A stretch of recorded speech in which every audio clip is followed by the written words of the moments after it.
Video pause हो गया था जिसकी वजह से आप लोग डिटेल नहीं पढ़ पाए थे। तो चलिए यहाँ पे हम लोग देख लेते हैं फिजिक्स सेक्शन का, और आज जो है केमिस्ट्री का कुछ प्रश्नों को देखेंगे। जल्दी जल्दी इसको ख़त्म करेंगे हम लोग, ठीक ना। निम्नलिखित में से कौन सा धातु रोशनी के बल्बों में फिलामेंट के रूप में आपको प्रयोग किया जाता है? तो स्पेशली टंगस्टन का यूज़ किया जाता है। चलिए देख लेते हैं। यहाँ पे बताया जा रहा है डिटेल की अगर बात करें तो साधारणतः क्या होता है कि मिश्र धातुओं की प्रतिरोधकता जो होती है उन्हें बनाने वाली शुद्ध धातुओं की अपेक्षा अधिक होती है।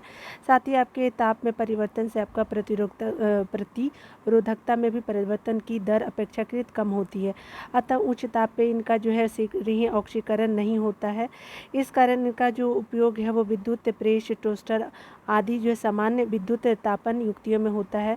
ताप प्रदीप्ति लैंपों के तंतुओं के निर्माण में के लिए जो है केवल आपका टंगस्टन का उपयोग किया जाता है, जबकि तांबा और एल्युमिनियम का उपयोग जो है विद्युत संचरण के लिए उपयोग होने वाले तारों के निर्माण में किया जाता है। किसका?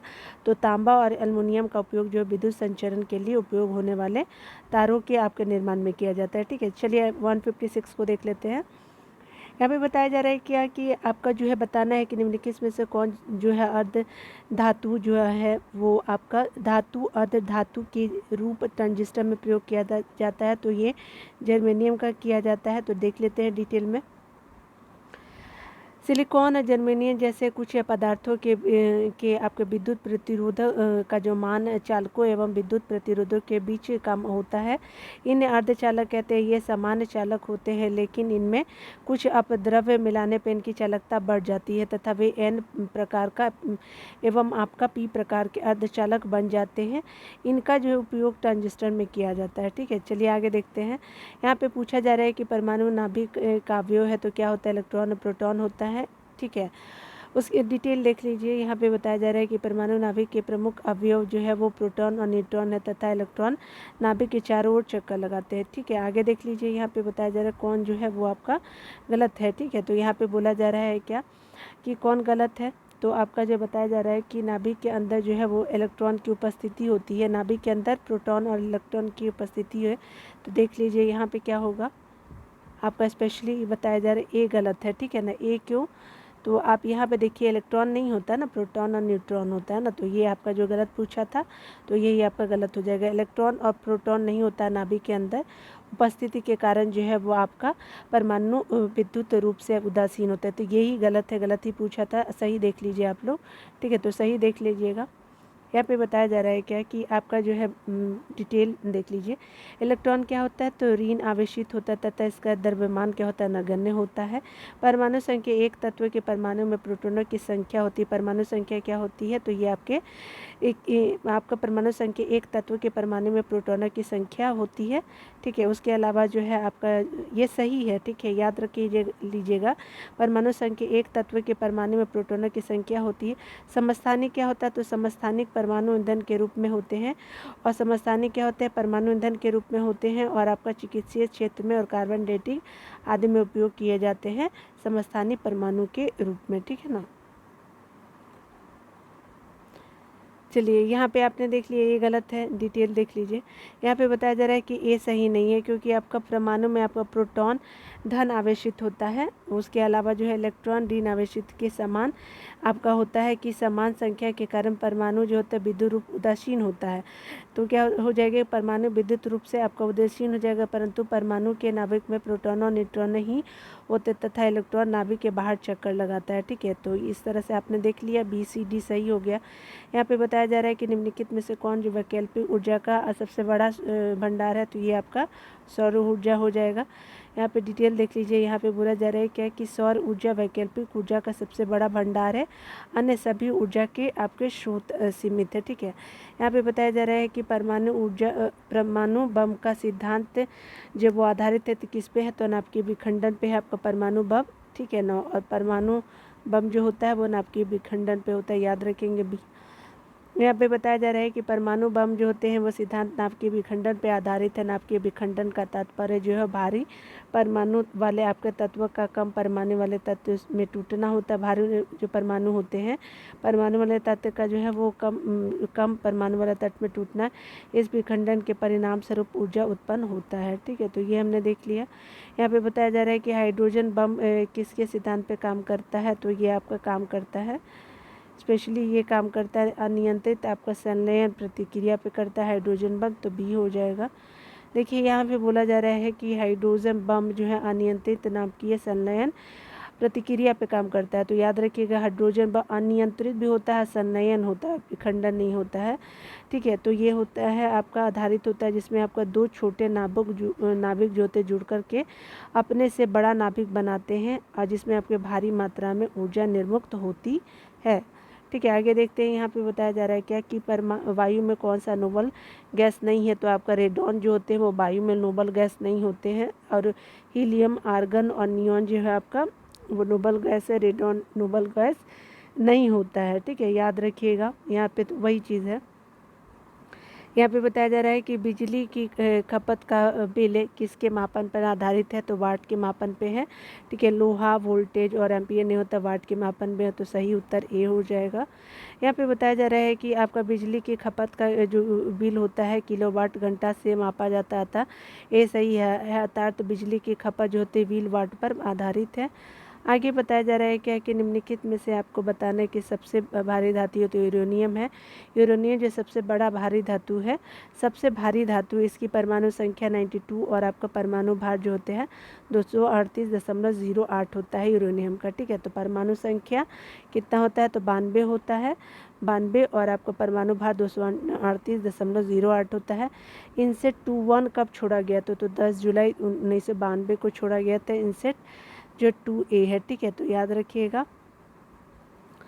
यहाँ पे बताया जा रहा है कि वही आपका डिटेल हो गया। ठीक है, तो यहाँ फिजिक्स ख़त्म हो गया था, वीडियो ही पॉज हो गया था ना, मेरी उतना मेमोरी नहीं रहता मेरे भी मोबाइल में, तो इसी वजह से रुक गया था आपका। ठीक है ना, चलिए हम लोग यहाँ पे केमिस्ट्री को देख लेते हैं और जल्दी जल्दी इसको फिनिश करेंगे। ठीक है, आपका बताया जा रहा है कि रसायन विज्ञान, तो यहाँ का लोहे का विशुद्धतम रूप है, तो ये आपका जो है लोहे का विशुद्धतम रूप आपका पिटवा लोहा हो जाएगा, तो डी हो जाएगा।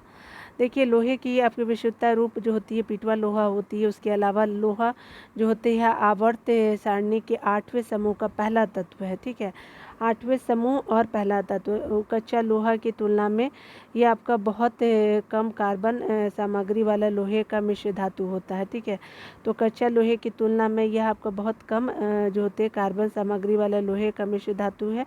कच्चा लोहा भी आपका लोहे का एक अन्य शुद्ध रूप है। ठीक है, कच्चा लोहा भी क्या होता है, लोहे का एक अन्य शुद्ध रूप होता है, लेकिन इसमें आपका सिलिकॉन, मैग्नीज और तत्वों के अन्य आपका निशान होते हैं, लेकिन आपका इसमें आपका आयरन की मात्रा जो होती है वो लगभग 2 से 4% होती है। ठीक है, आगे देखते हैं हमारा क्या बोला जा रहा है। यहाँ पे बताया जा रहा है कि निम्नलिखित में से कौन सा जो है वो तत्व नहीं है, तो गैस तत्व नहीं है, धातु, अधातु, उपधातु जो होते हैं वो तत्व होते हैं, गैस नहीं होता। देखिए यहाँ पे बताया जा रहा है क्या कि आवर्त सारणी में तत्वों की जो होती है 3 प्रमुख भागों अथवा यथा जिसको बोलते हैं धातु हो गया, धातु अब उपधातु भी हो जाते हैं, में विभाजित किया गया है। Hydrogen, boron, carbon, nitrogen, oxygen, fluorine, phosphorus, sulphur, chlorine, selenium, bromine, iodine तथा आपका सभी अक्रिय गैसों की अधातुओं की श्रेणी में रखा गया है। ठीक है, यहाँ पे बताया जा रहा है कि आधुनिक रसायन विज्ञान का जनक किसे कहते हैं, तो लेवोइज़ियर को कहा जाता है, सी हो जाएगा। एंटोनी लेवोइज़ियर जो होते हैं को आपको आधुनिक रसायन विज्ञान का जनक कहा जाता है। ठीक है, आगे देखिए बताया जा रहा है कि परमाणु के नाभिक में कौन से मूल कण होते हैं, तो ये प्रोटॉन और न्यूट्रॉन होते हैं, तो आपका सी हो जाएगा। ठीक है, परमाणु आपका नाभिक की संरचना जो होती है वो आपका प्रोटॉन और न्यूट्रॉन से होती है। नाभिक का द्रव्यमान जो प्रोटॉन न्यूट्रॉन के कारण और नाभिक का घन आवेश जो होते हैं प्रोटॉनों के कारण होता है। नाभिक का जो घन आवेश केवल प्रोटॉनों के कारण होता है। ठीक है ना, और ऋण आवेश तो आप जानते हैं इलेक्ट्रॉनों के कारण होता है। प्रोटॉन और न्यूट्रॉनों की सामूहिक रूप से आपका न्यूक्लियन कहते हैं, और क्योंकि ये आपका कण परमाणु जो होते हैं न्यूक्लियस के घटक होते हैं। ठीक है, नाभिक में आपका प्रोटॉन और न्यूट्रॉन ही तो रहता है ना। किसे आपके नियम के अनुसार जो है समान ताप और दाब पर सभी गैसों के निश्चित आयतन के अणुओं की संख्या समान होती है। तो आपका जो है समान ताप और दाब पर आपका सभी गैसों के निश्चित आयतन से आपका अणुओं की संख्या समान होती है। तो अवोगाद्रो का नियम हो जाएगा, डी हो जाएगा। यहाँ पे बोला जा रहा है कि अवोगाड्रो के नियम के अनुसार जो है समान ताप और दाब पर सभी आदर्श गैसों के समान आयतन में आपका कणों और अणुओं की संख्या समान होती है। किसी गैस के 1 ग्राम मोल अणुओं की संख्या अवोगाड्रो जो होते हैं संख्या कहते हैं। इसे एन से प्रदर्शित करते हैं। ठीक है, यहाँ पे देखिए बोला जा रहा है क्या कि यहाँ पे आपको परमाणु द्रव्यमान बताना है। इलेक्ट्रॉन है, न्यूट्रॉन है, तो आपका क्या हो जाएगा, तो द्रव्यमान जब भी बोले ना तो आप दोनों को जोड़ दीजिएगा। ठीक है, तो द्रव्यमान के लिए आपको क्या करना है कि आपको जोड़ देना, 38 + 20 कर दीजिएगा, 18 + 20 कर दीजिएगा, 38 हो जाएगा। देखिए यहाँ पे बोला जा रहा है किसी तत्व के परमाणु के आपके नाभिक में उपस्थित प्रोटॉन और न्यूट्रॉन की संख्या का योग जो होता है परमाणु की द्रव्यमान संख्या कहलाती है। उल्लेखनीय है कि आपको परमाणु के इलेक्ट्रॉनों की संख्या प्रोटॉनों की संख्या के बराबर होती है, जिसके कारण क्या होता है कि परमाणु विद्युत आपका क्या होता है कि उदासीन होते हैं। परमाणु द्रव्यमान जब भी निकालना तो प्रोटॉनों की संख्या और न्यूट्रॉनों की संख्या को जो आप ऐड कर देंगे तो आपका टोटल निकल जाएगा परमाणु, ये आपका द्रव्यमान संख्या। और वही हमको क्वेश्चन में पूछा था कि द्रव्यमान संख्या बताइए। एक नाभिक का द्रव्यमान संख्या होता है तो आपका जो स्पेशली न्यूट्रॉनों और प्रोटॉनों की संख्या का योग होता है, ए हो जाएगा। देखिए यहाँ पे बताया जा रहा है कि प्लूटोनियम न्यूक्लियाइड यानी यूरेनियम आपका क्या है, तो Pu 242 और 94 हो गया कि नाभिक में न्यूट्रॉनों की संख्या क्या है, तो न्यूट्रॉन जो होते हैं वो क्या हो जाते हैं, 94 हो जाएंगे। ठीक है, तो आपका न्यूट्रॉन पूछा है ना, तो आपका क्या होगा कि आप माइनस कर दीजिएगा, 242 को आप 94 में से माइनस कर देंगे तो न्यूट्रॉन निकल जाएगा। ठीक है, याद रखिएगा, मैं ध्यान से मेरा फिसल गया था, तो आप माइनस कर देंगे तो निकल जाएगा। ठीक है, तो बी हो गया आपका। द्रव्यमान संख्या क्या है, तो देखिए यहाँ पे एक बार फिर आप देख लीजिएगा, यहाँ पे क्या है, तो आपका ये परमाणु क्या हो गया, ये द्रव्यमान संख्या, ऊपर वाला द्रव्यमान संख्या हो गया, ये परमाणु क्रमांक हो गया, परमाणु क्रमांक और द्रव्यमान संख्या, तो इसमें से माइनस कर दीजिएगा तो आपका न्यूट्रॉन निकल जाएगा। ठीक है, तो ऊपर में द्रव्यमान संख्या और ये परमाणु क्रमांक संख्या हो गया, माइनस कर दीजिए। ठीक है, तो यहाँ पे क्या हो जाएगा, तो ये माइनस करने पे आपका 148 आ जाएगा। ठीक है ना, यहाँ पे बोला जा रहा है क्या कि आपको बताना है कि आवेश रहित जो है होते हैं, तो आपका न्यूट्रॉन जो होते हैं आवेश रहित होते हैं, ये माइनस, ठीक है, ये प्लस होता है। ठीक है, और न्यूट्रॉन जो होते हैं वो क्या क्या होता है, तो आपका नो चार्ज होता है। देखिए आपको बताया जाता है कि न्यूट्रॉन विद्युत उदासीन और परमाणु कण है और न्यूट्रॉन का द्रव्यमान प्रोटॉनों के द्रव्यमान के लगभग बराबर होता है। ठीक है, न्यूट्रॉन का द्रव्यमान। ठीक है, न्यूट्रॉनों की खोज 1932 में इंग्लिश आपका ब्रिटिश जेम्स चैडविक ने किया था। ठीक है, आगे देखिए बताया जा रहा है कि आपको निम्नलिखित में से कौन जो रेडियो आपका धर्मी तत्व द्वारा आपका उत्सर्जित घनात्मक रूप से आवेशित कण है, तो आपका घनात्मक रूप से आवेशित कण कौन से है, तो आपका अल्फ़ा हो जाता है। ठीक है, याद रखिएगा, अल्फ़ा जो होता है प्लस चार्ज होता है और बीटा क्या होता है, तो माइनस होता है, याद रखिएगा, सी हो जाएगा। चलिए देख लीजिए, यहाँ पे बोला जा रहा है कि 2 आप प्रोटॉनों और 2 न्यूट्रॉनों मिलकर के एक अल्फ़ा कण बनाते हैं। उच्च ऊर्जा एवं आपका इलेक्ट्रॉनों को बीटा कण के रूप में जो है जाना जाता है। स्पष्ट रूप से अल्फ़ा कण जो है प्रोटॉनों की उपस्थिति के कारण सकारात्मक रूप से आवेशित होता है। उसके अलावा जो है ठीक है प्लस होता है आपका अल्फ़ा कण, जबकि बीटा कण क्या होता है, तो ऋणात्मक, मैंने आपको बोला था कि अल्फ़ा क्या होगा, प्लस होगा, बीटा क्या होगा, माइनस होगा। ठीक है, कैथोड किरणें एक डिस्चार्ज ट्यूब में नकारात्मक इलेक्ट्रॉन यानी कैथोड छोड़ने वाले इलेक्ट्रॉनों की एक धारा है। ठीक है, तो यहाँ पर क्या होगा, कैथोड किरणें एक आपका डिस्चार्ज ट्यूब में नकारात्मक इलेक्ट्रॉन यानी आपका क्या होता है कि कैथोड छोड़ने वाले इलेक्ट्रॉनों की एक धारा है। एक तत्व के आपके समस्थानिक अलग अलग होते हैं द्रव्यमान संख्या में, तो एक तत्व के समस्थानिक अलग अलग होते हैं द्रव्यमान संख्या में। ठीक है, तो देखिए यहाँ पे बताया जा रहा है क्या कि आपका क्या बताया जा रहा है कि समान परमाणु संख्या वाले तत्व समस्थानिक कहलाते हैं। समान परमाणु संख्या वाले तत्व क्या होते हैं, समस्थानिक कहलाते हैं।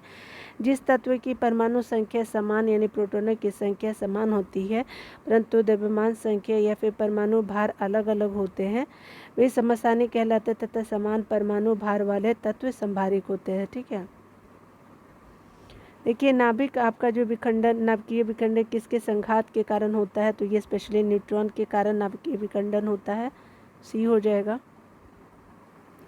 देखिए यहाँ पे बताया जा रहा है कि नाभिकीय विखंडन न्यूट्रॉन के संघात के कारण होता है जब किसी भारी तत्व के परमाणु पर आपको न्यूट्रॉनों की बमबारी की जाती है तो भारी तत्व हल्के तत्वों में टूट जाते हैं तथा इसमें बहुत अधिक ऊर्जा का उत्सर्जन होता है।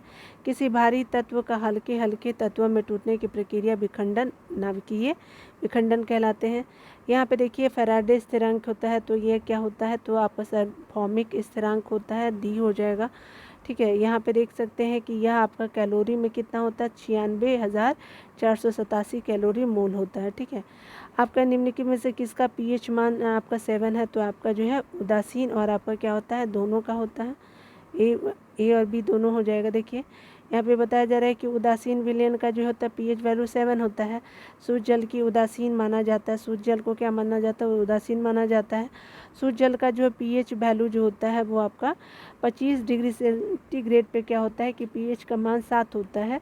और वर्षा का जो होता है पानी जल का शुद्ध रूप होता है। ठीक है, वर्षा का पानी जो होता है जल का शुद्ध रूप होता है और 7 से अधिक पीएच यानी जो पीएच वैल्यू होते हैं उसका विलयन क्षारीय होता है और 7 से आपका मान का विलयन जो होता है 7 से कम का क्या होता है, तो अम्लीय होता है। 7 से कम अम्लीय और 7 से ज़्यादा क्षारीय हो जाएगा और 7 रहेगा तो उदासीन रहेगा। ठीक है, याद रखेंगे। ठीक है, निम्नलिखित में से किस आपका विलयन से आपका 7 से अधिक होता है, 7 से अधिक आपका क्षारीय का हो जाएगा। तो पीएच वैल्यू की बात की जा रही है, तो यहाँ पे बताया जा रहा है कि पानी का पीएच वैल्यू मान क्या है, तो आपका 7 हो जाएगा, बी हो जाएगा।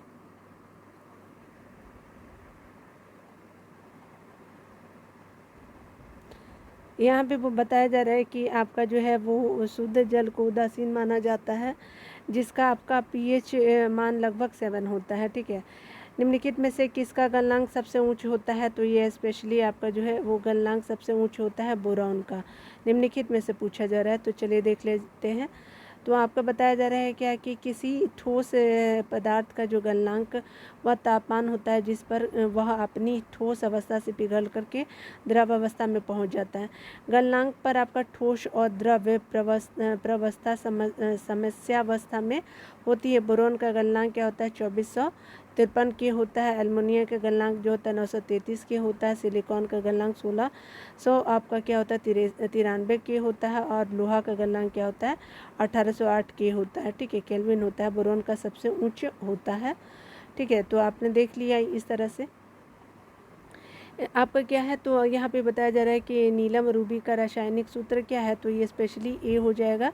ठीक है, तो Al2 और O3 हो जाएगा। ठीक है, यहाँ पे भी है लेकिन यहाँ पे Al3 है। ठीक है, 2 वाला सही हो जाएगा, ए आपका सही हो जाएगा। ठीक है, नीलम एक आपका रत्न श्रेणी का खनिज है और इसका जो रासायनिक सूत्र है Al2O3 है। नीलम प्राकृतिक रूप में भी मिलता है और ये कृत्रिम में भी बनाया जा सकता है। ठीक है, यहाँ पे देखिए बताया जा रहा है कि एक घोल का पीएच जो है वो 3 से 6 बदलता है, तो H+ आयन की सांद्रता है तो कितनी होगी, तो आपका 1000 गुना कम हो जाएगी। ठीक है, तो आपका क्या हो जाएगा कि 1000 कम हो जाएगी सांद्रता H मतलब H+ आयन का। ठीक है, तो 1000 क्या हो जाएगा कि आपका कम हो जाएगी। देखिए यहाँ पे आप देख सकते हैं, डिटेल देख लीजिएगा। ब्रोमीन होती है तो ये क्या होती है, तो आपका ब्रोमीन होता है एक तरह का आपका लाल द्रव्य होता है। ठीक है, तो याद रखिएगा कि ब्रोमीन जो होता है एक लाल द्रव्य हो जाएगा, डी ऑप्शन बिल्कुल सही हो जाएगा। लाल जो होता है ब्रोमीन जो होता है वो गहरा लाल रंग धारित तीक्ष्ण गंध वाला आपका वाष्पशील आपका द्रव्य है। ब्रोमीन का जो आपका परमाणु क्रमांक क्या होता है 35 होता है तथा यह आपका कैमरे की ताप पर आपका द्रव अवस्था में रहता है। यह आपका अज्वलनशील और जल में अल्प विलय है। ब्रोमीन वर्ग आपका 17 का सदस्य है जिसे हैलोजन वर्ग के नाम से भी जाना जाता है। ठीक है, तो हमने देख लिया। आगे देखिए यहाँ पे बोला जा रहा है कि निम्नलिखित में से कौन रेडियोधर्मी तत्व नहीं है, तो कैडमियम जो है रेडियोधर्मी तत्व नहीं है। ठीक है, रेडियम, यूरेनियम और थोरियम है लेकिन कैडमियम नहीं है, तो आपका डी हो जाएगा। कैडमियम धातु का वर्गीकरण संक्रमण धातु के रूप में किया जाता है। कैडमियम धातु का जो वर्गीकरण है संक्रमण धातु के रूप में किया जाता है तथा रासायनिक रूप से कैडमियम एक आपका तत्व है, परंतु यह रेडियोधर्मी तत्व नहीं है। कैडमियम जो सीडी से आपका सिल्वर रंग की धातु होती है कैडमियम, जिसमें आपका नीले रंग की झलक होती है। कैडमियम एक विषैली धातु होती है, ठीक है। कैडमियम क्या होता है? एक विषैली धातु होती है। कैडमियम का सर्वाधिक उपयोग जो है वो निकेल कैडमियम बैटरी के उत्पादन में किया जाता है, ठीक है। आगे देखिए संघन क्या है? तो संघनन एक आपका वाष्प का द्रव में परिवर्तन होता है। संघनन आपका वाष्प का द्रव में परिवर्तन होता है, सी हो जाएगा। जब कोई आपका गैस तरल पदार्थ में परिवर्तित होता है, जब कोई गैस जो है तरल पदार्थ में परिवर्तित होता है, तब इस स्थिति में संघनन कहा जाता है। अर्थात संघनन एक ऐसी प्रक्रिया है जिसमें कोई गैस संगठित होकर के अर्थात ठंडी होकर द्रव अवस्था में बदल जाती है। उदाहरण के लिए बादल, कोहरा और वर्षा। वेल्डिंग में प्रयोग होने वाली गैस है तो आपका क्या है? तो ऑक्सीजन और एसिटिलीन है, सी हो जाएगा।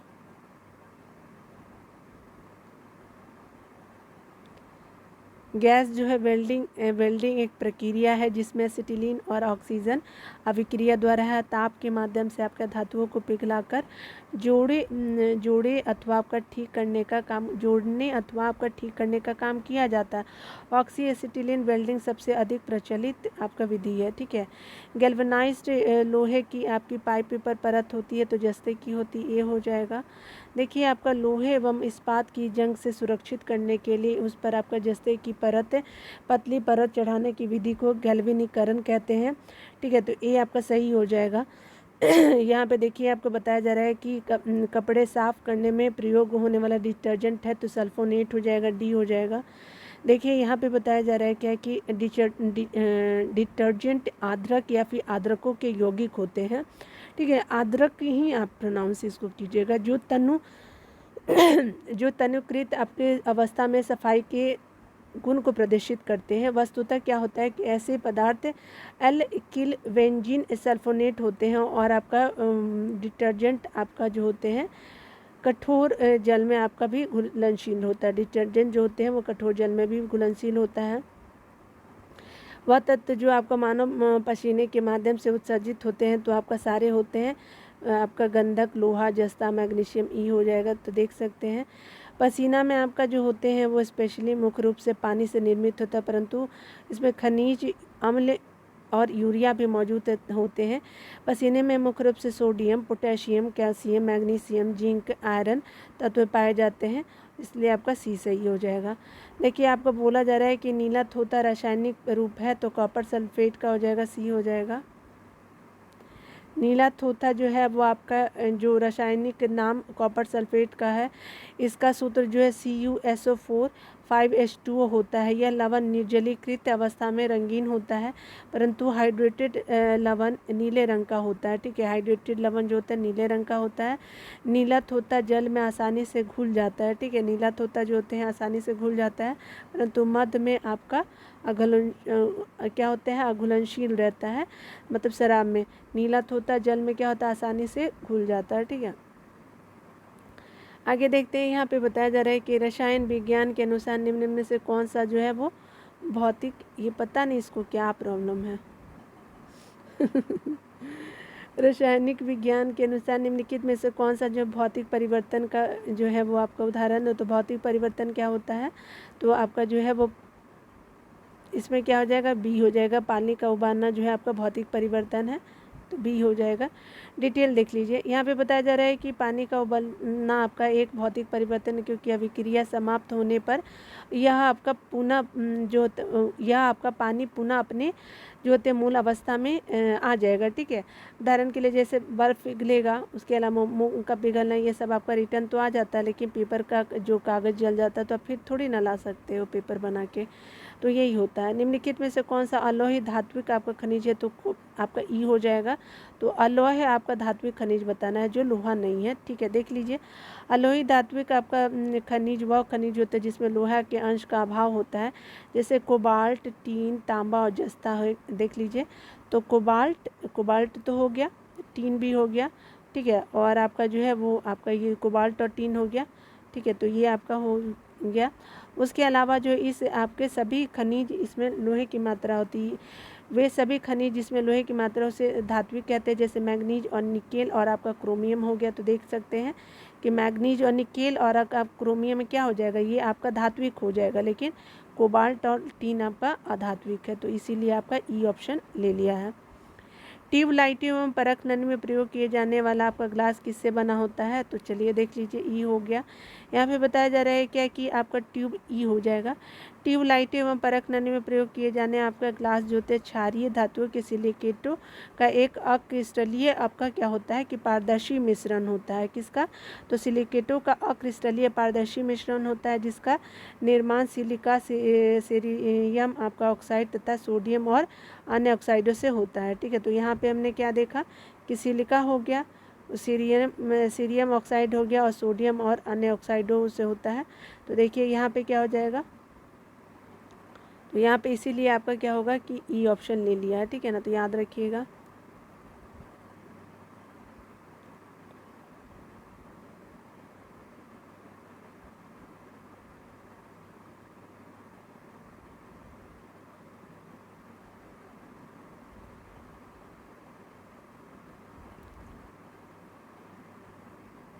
पे बताया जा रहा है क्या कि आपको बताना है कि किस धातु की विद्युत चालकता सबसे अधिक है। तो स्पेशली रजत का जो है ज़्यादा होता है, तो सबसे ज़्यादा चांदी हो गया, फिर आपका तांबा हो जाता, फिर एल्युमिनियम हो जाता।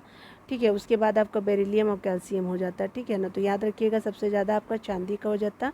ठीक है, फिर तांबा होता। ए हो गया, बी हो गया उसका आंसर। पृथ्वी के वातावरण में सबसे आपका प्रचुर मात्रा में पाई जाने वाली गैस है, तो ये आपका स्पेशली नाइट्रोजन है। बी हो जाए, डी हो जाएगा नाइट्रोजन।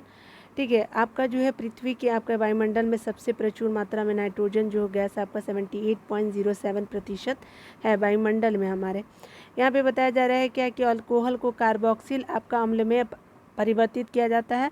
तो अल्कोहल को कार्बोक्सिल आपका अम्ल में परिवर्तित किया जाता है मात्र ऑक्सीडेशन द्वारा। आपका जो है अल्कोहल को कार्बोक्सिल अम्ल में परिवर्तित किया जाता है, तो ये हो जाएगा।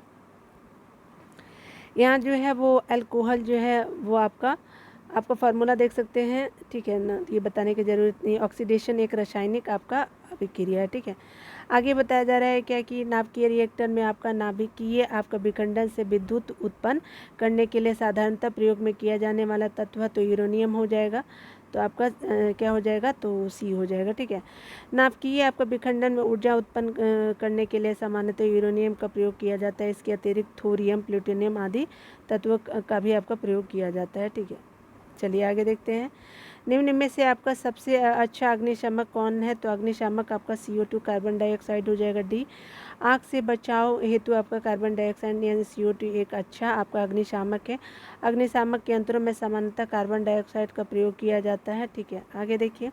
यहाँ पे बोला जा रहा है कि फ्लोरीन अथवा बकी हॉल जो होते हैं वो कार्बन परमाणुओं का जो क्या होता है बना होता है। तो आपका ये इस पे आपका हो जाएगा। क्यों, देखिए यहाँ पे बताया जा रहा है क्या कि आपको 60 जो होते हैं कार्बन परमाणु होते हैं। कितने होते हैं, तो फ्लोरीन कार्बन का एक क्या स्वरूप है, 60 कार्बन परमाणु होते हैं। इसका उपयोग जो अतिचालकता, अर्धचालक, स्नेहक आदि में आपका किया जाता है। ठीक है, अधिक आपका ऊंचाई पर आपका द्रव्यों का क्वथनांक तो घटता है। अति आपका अधिक ऊंचाई पर द्रव्यों का क्वथनांक जो होता है घटता है, तो आपका बी हो जाएगा। देखिए, दाब बढ़ाने से आपका द्रव्य का क्वथनांक क्या होता है, घटता है। तो दाब बढ़ाने से द्रव्य का क्वथनांक क्या होता है, बढ़ता है। ठीक है, दाब बढ़ाने से द्रव्य का क्वथनांक क्या होता है, बढ़ेगा।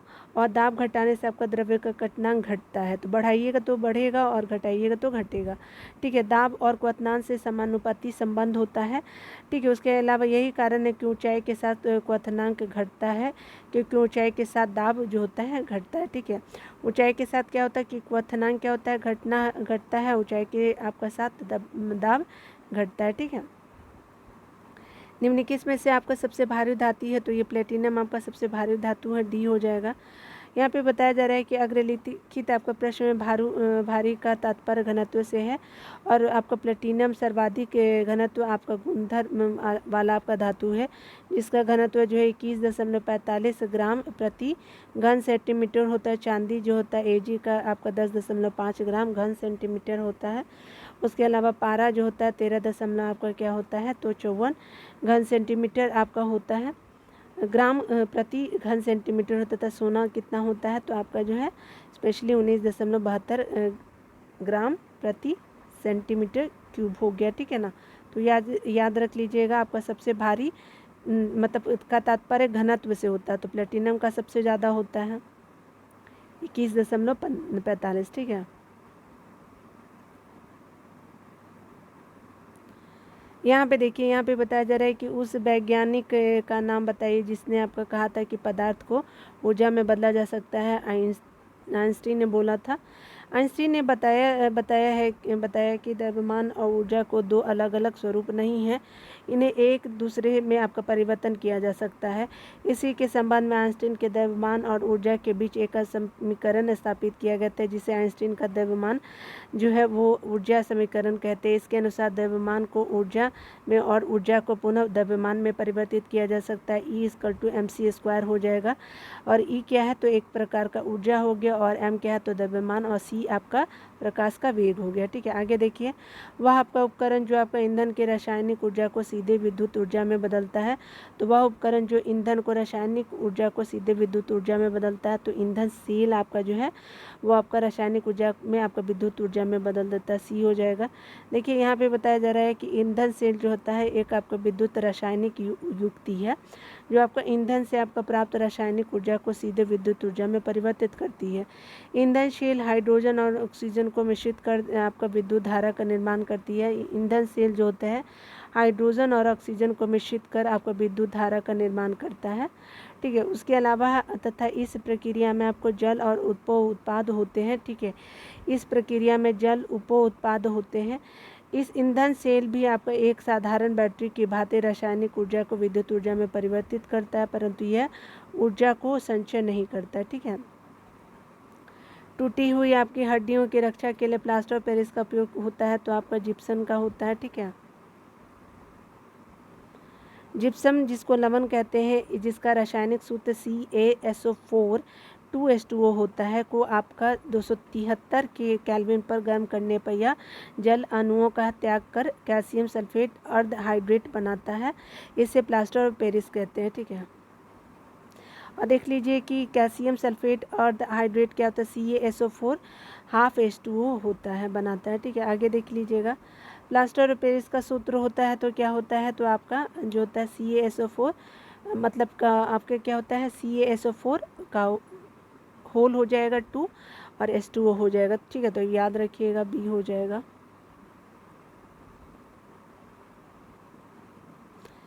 प्लास्टर ऑफ पेरिस का रासायनिक सूत्र जो है वो CaSO4 हाफ H2O है। कैल्शियम हेमीहाइड्रेट इसका जो है निर्माण जिप्सम यानी कैल्शियम हाइड्रेट को गर्म करने पर होता है। जिप्सम जिसको हम लोग कैल्शियम हाइड्रेट भी बोलते हैं को, तो जिप्सम को गर्म करने पर होता है, परंतु विकल्प के अनुसार कैल्शियम प्लास्टर ऑफ पेरिस के दो अणु मिलकर के CaSO4 जो है H2 जो होते हैं H2O का निर्माण करते हैं, ठीक है। तो आगे देखते हैं, यहाँ पे बताया जा रहा है कि एक हाइड्रोकार्बन जिसमें आपका कार्बन के दो परमाणु द्विबंध द्वारा जुड़े हो कहलाते हैं, तो आपका एल्कीन कहलाता है, B हो जाएगा। केवल आपका जो है कार्बन और आपका हाइड्रोजन युक्त यौगिक हाइड्रोकार्बन कहलाते हैं। केवल कार्बन और हाइड्रोजन युक्त यौगिक जो होते हैं हाइड्रोकार्बन कहलाते हैं। कार्बन जो होते हैं कार्बन द्विअबंध वाला असंतृप्त श्रृंखला को एल्कीन कहते हैं। एल्केन जो होते हैं आपका कार्बन कार्बन एकल आबद्ध युक्त असंतृप्त विवृत श्रृंखला वाले हाइड्रोकार्बन है। एल्काइन जो द्विअबंध वाले आपका असंतृप्त हाइड्रोकार्बन है। परमाणुओं के मध्य जो होता है इलेक्ट्रॉनों के स्थानांतरण से जो बंध बनते हैं उन्हें आपका विद्युत संयोजक बंधन या फिर आयनिक बंधन कहते हैं, ठीक है। आगे देखिए, यहाँ पे बताया जाए सिरका का रासायनिक नाम है तो स्पेशली आपका एसिटिक अम्ल हो जाएगा, तो C हो जाएगा।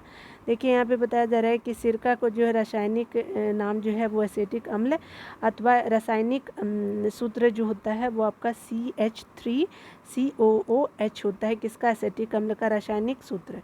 सिरके IUPAC नामक एथेनोइक अम्ल है जिसमें आपका कार्बोक्सिल अम्ल प्रक्रियात्मक आपका समूह होता है। ठीक है, निम्नलिखित में से जो है कौन सा आपका अम्ल सिरके में उपस्थित होता है? एसिटिक अम्ल हो गया, तो डी हो गया। सोडा वाटर की बोतल में खोलने पर निकलने वाली गैस क्या होती है? तो स्पेशली आपका कार्बन डाइऑक्साइड होता है, तो ए हो जाएगा। सोडा वाटर की बोतल में आपका खोलने पर आपका निकलने वाली गैस जो होती है कार्बन डाइऑक्साइड है, जो आपका उच्च ताप पर सोडा बोतल में अंतरक्षेपित की जाती है। ठीक है, आगे देखिए खनिज मिनरल्स क्या है? तो खनिज मिनरल्स जो होते हैं अकार्बनिक ठोस है। देखिए आपका बी हो जाएगा। भूगर्भीय शास्त्रियों के अनुसार खनिज यानी मिनरल प्राकृतिक रूप से पाया जाने वाला आपका अकार्बनिक ठोस है। इसकी संरचना रवा युक्त होती है। ठीक है, आगे देखिए यहाँ पे बताया जा रहा है क्या? वर्ष 1945 में आपका नागासाकी आपका जापान में गिराए गए बमों में कौन सा जो विस्फोटक प्रयुक्त किया गया था? तो प्लूटोनियम किया गया, तो सी हो जाएगा। यहाँ पे बोला जा रहा है कि 9 अगस्त आपका 1945 को फैटमैन नामक आपका बम नागासाकी जापान में गिराया गया था तथा प्लूटोनियम का प्रयोग विस्फोटक के रूप में किया जाता था। वहीं आपका दूसरी ओर हिरोशिमा पर गिराए गए आपका बम जो है लिटिल बॉय में विस्फोटक के रूप में यूरेनियम का प्रयोग किया गया था। ठीक है, तो याद रखिएगा लिटिल बॉय में आपका यूरेनियम और आपका क्या था? फैटमैन जो था वो नागासाकी वाले में गिराया गया था। ठीक है ना।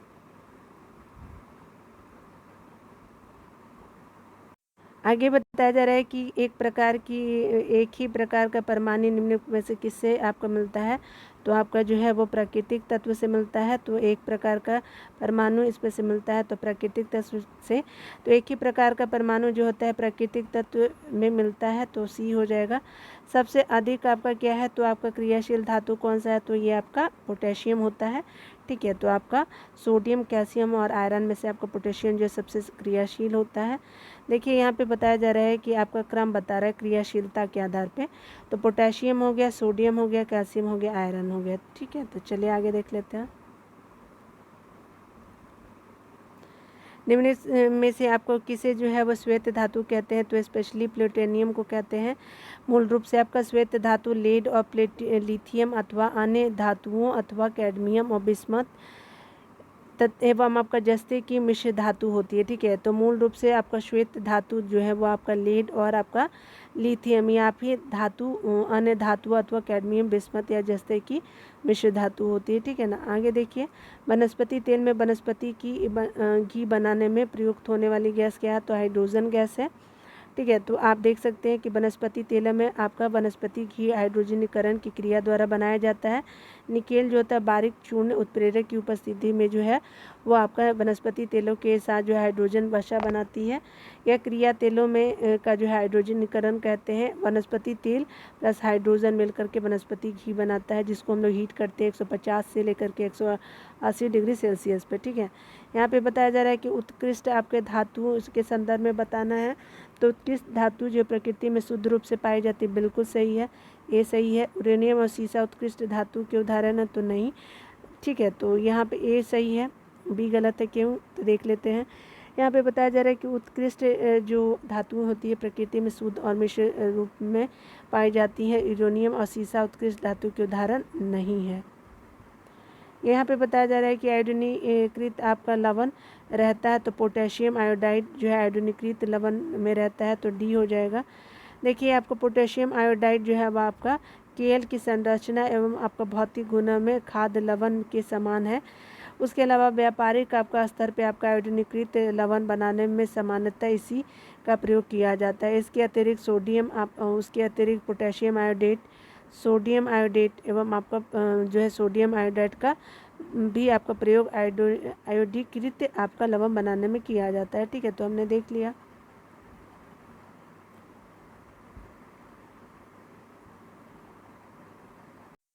यहाँ पे बताया जा रहा है कि खाने का नमक किससे बनता है? तो आपका मजबूत आपका अम्ल भी होता है, मजबूत क्षार भी होता है, बी हो जाएगा। प्रबल आपका अम्ल होता है और प्रबल क्षार के मध्य अभिक्रिया में आपका निर्मित नमक यानी लवण को उदासीन लवण कहते हैं, NaCl। ठीक है, KNO3 हो जाएगा। सभी जैव यौगिक का अनिवार्य मूल तत्व है तो क्या है, तो स्पेशली आपका कार्बन होता है अनिवार्य तत्व, C हो जाएगा। संसार के आपका जो है वो सभी जैव पदार्थ कार्बनिक यौगिकों से बने होते हैं।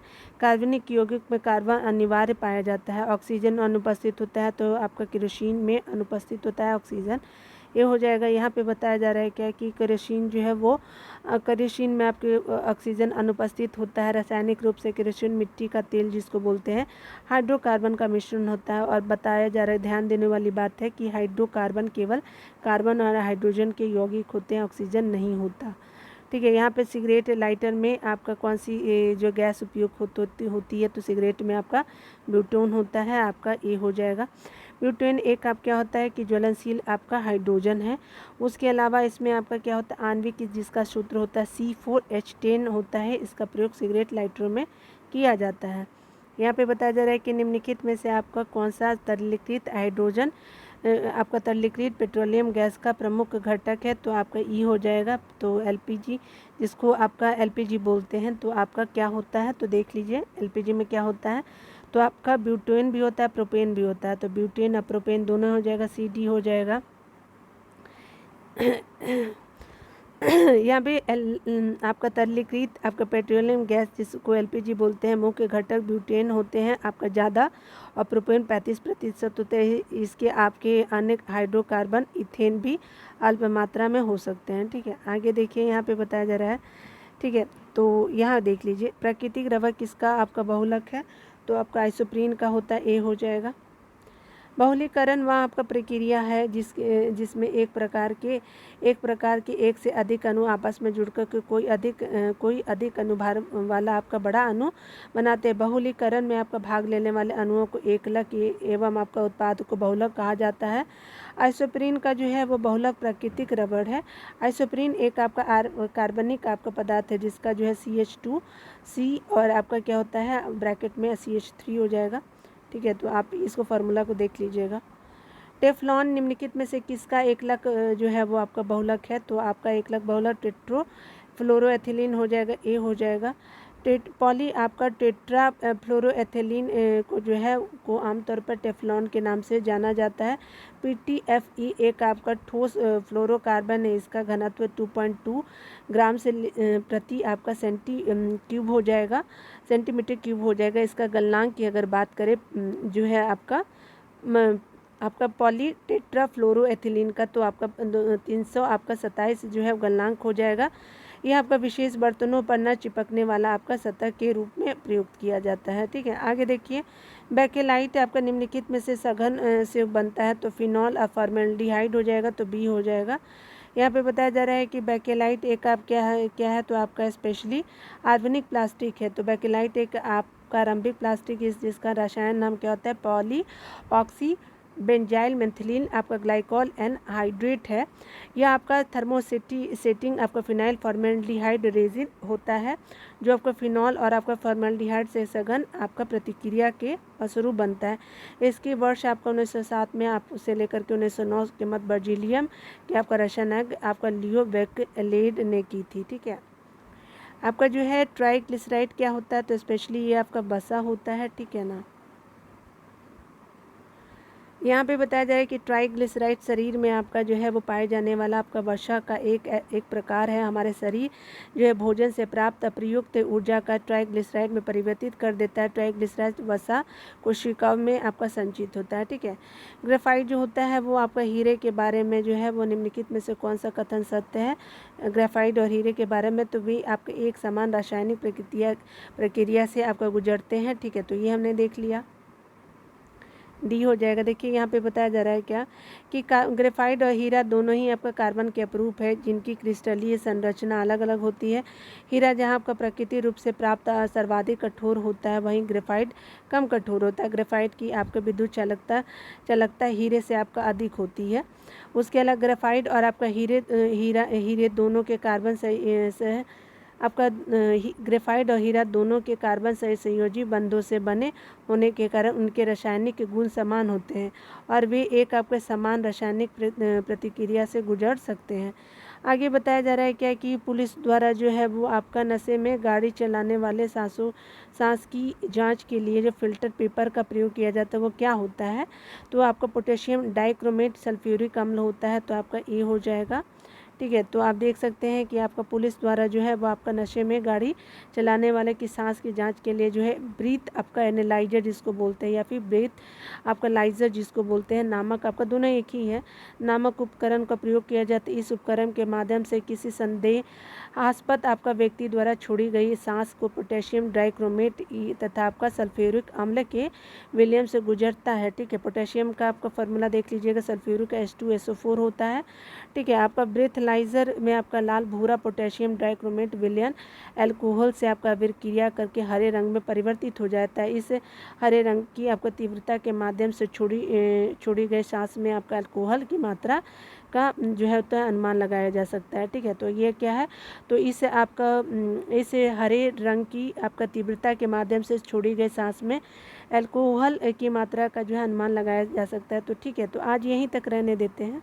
ठीक है ना, मिलते हैं अगले वीडियो में। खुद का ख्याल रखिए और पढ़ते रहे। Take care.